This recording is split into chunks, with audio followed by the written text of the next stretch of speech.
Last year, I brought you my preferred cinematic version of the dark histories of Mount Coot-tha. Unfortunately, at the time, due to an editing glitch, I was unable to further reduce the background music.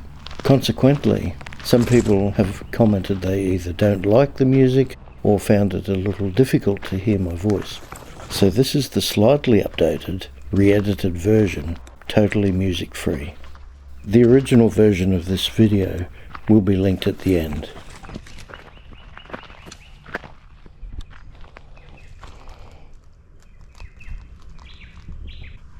The world is beautiful, but sometimes it can be nasty.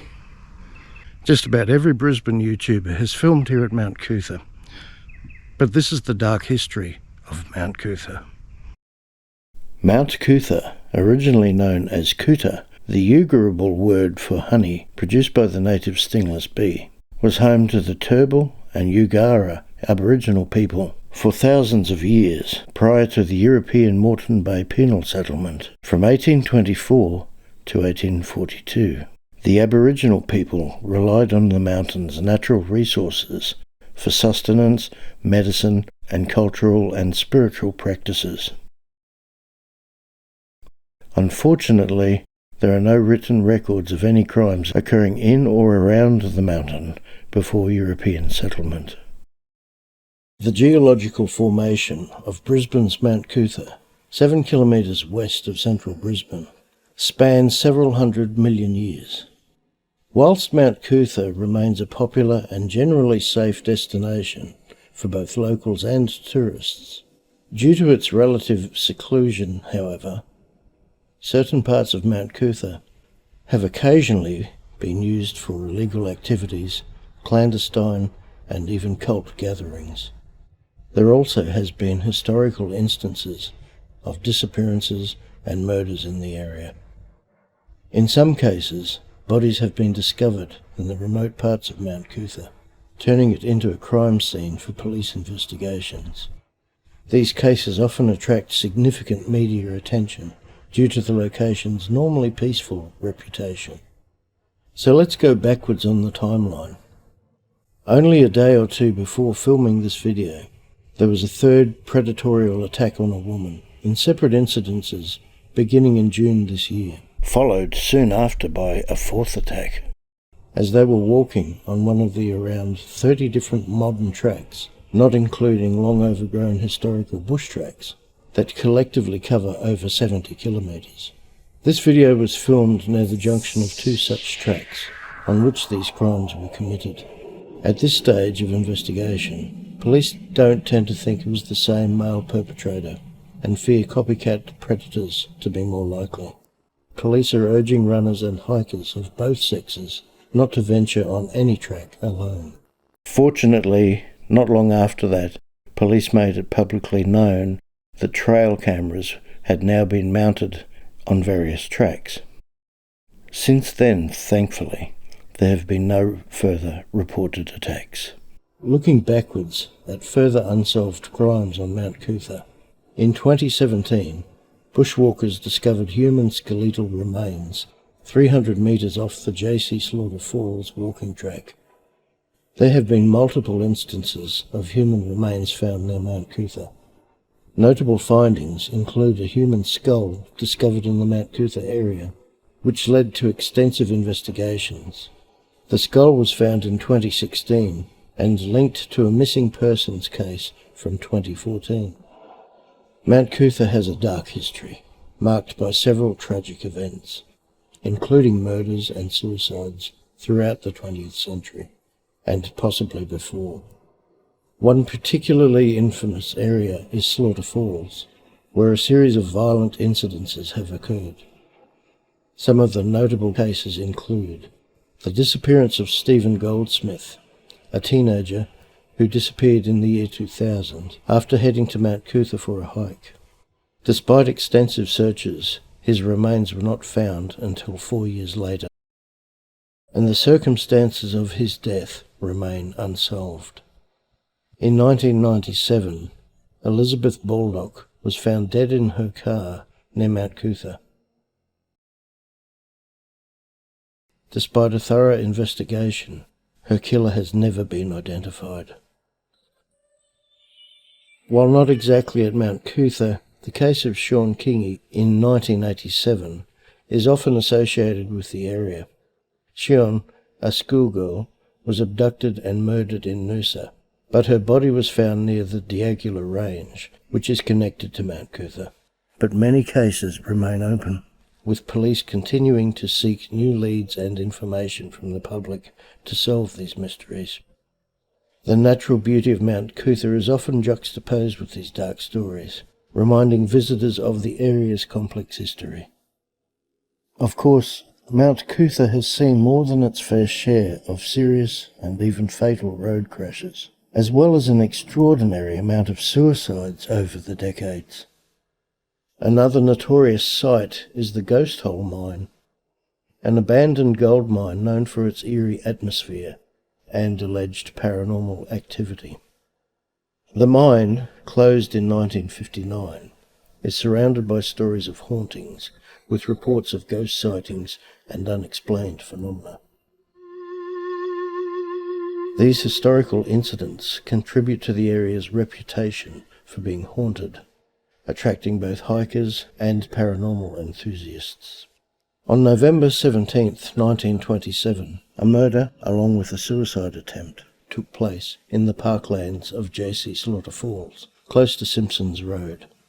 The body of 20-year-old Cecilia Josephine Miller was found in some lantana bushes, shot at close range in the forehead by her boyfriend, Reginald Vaughan, who then attempted to poison himself, though he survived and later could not recall his actions. Before Reginald could go to trial, he was committed to the Goodna Mental Asylum. This is only the beginning of the odd and seemingly unexplainable deaths surrounding Mount Coot-tha. If nothing else, it reminds us of the darker side of Brisbane's history. There are also rumours of satanic rituals and the haunting of a young girl who was allegedly raped and murdered in the area. In the previous year, on Thursday the 29th of July 1926, 2 employees of Burns, Phillip and Company were found dead from suicide, one at Mount Coot-tha and the other at North Quay. Charles H. Whitehouse and Francis Geddes had been exemplary employees of the company for many years. Charles's body was found lying in bushes in Anzac Park, opposite Toowong Cemetery. The Mauser pistol was still clutched in his left hand, and it was clear that he had died from a single shot to the head. Francis Geddes, the day before, had left for work and not returned home. A young boy walking along North Quay noticed a man lying in an odd position on the riverbank with a glass laying beside his body. It seems that Charles's colleague had drunk poison. The following day, the double suicide from the one company made headlines, yet no connection nor reason could be given for why either man killed themselves. On Christmas Day in 1925, a woman by the name of Margaret Frances Sinclair Donald was shot by a man named Patrick Terence O'Hara, 23 years old, who hid in the scrub bushland of Mount Coot-tha and watched Margaret with a friend named David Hughes Cunningham picking wildflowers near J.C. Slaughter Falls when she felt an odd stinging just above her waistline. As she screamed in pain, she looked around and saw Patrick trying to hide in the scrub with a rifle in his hands. Later, as Margaret was rushed to hospital by her friend David to be treated for a gunshot wound, young Patrick, who'd escaped capture, was found a few hours later wandering the streets of Toowong, looking dazed and confused. A man named Leslie Baxter approached him, seeing that he appeared to be lost. When they spoke, Patrick confessed that he had just shot a woman. Margaret survived, and oddly, Patrick could never truly explain why he was there or why he shot the woman. Indeed, when the case went to trial months later, he pleaded not guilty. This unexplained shooting began what would be a very intense and dark time in the history of the mountain. From the stories of hauntings at J.C. Slaughter Falls to the legend of the ghost of the fallen worker at the television towers, it is no surprise that the mountain is so full of stories of hauntings when its history is steeped in the blood of murders, suicides, and mysterious deaths. Probably the strangest of all unsolved cases at Mount Coot-tha occurred circa late 1800s to early 1900s, when newspaper reports of the time reported several decapitated bodies over time found in the bushland, with their heads found some 100 metres or more away. Forensic investigators said that the heads were not cleanly severed by any sort of sharp instruments, rather looked to have been torn from the bodies with great force.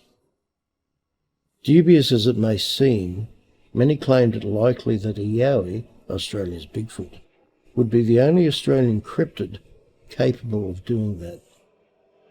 Whilst it's true that foxes do tend to chew off and take away the heads of animal bodies, no gnawing signs were found on the mutilated corpses. If you're open to the remote possibility of yowies being responsible, there is, of course, much bushland that has never been explored nor readily accessible, and Mount Coot-tha is joined by a vast corridor of bushland. Whatever the true causes of death were, the cases remained unsolved. This video has only touched on some of the darker history of Mount Coot-tha, with many sadly unreported cases of assaults of various natures over the decades. But the mountain has also been the location of many a romantic encounter, sometimes leading to a lifetime of joy. In bringing you this story, I'm not at all trying to dissuade people from visiting and enjoying Mount Coot-tha, as the vast amount of visitors, both local and international, take away some treasured memories of the area and its facilities, which include the popular, especially if you can find a car park spot, lookout, with spectacular views, even better when smoke from precautionary backburning isn't present, as seen here.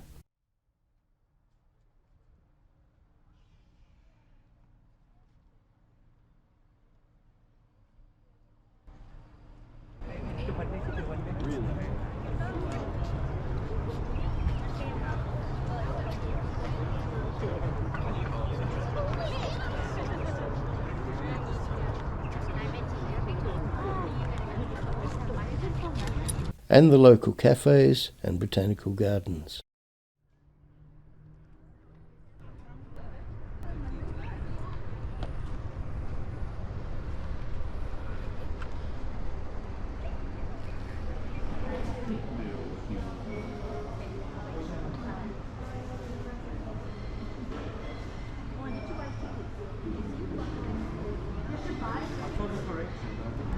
And you can also get a nice coffee here.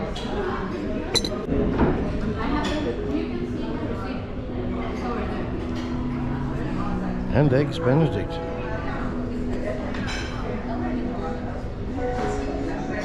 Was checking the footage.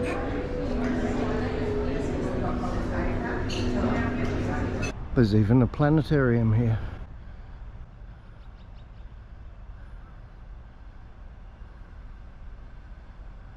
Welcome to the Planetarium.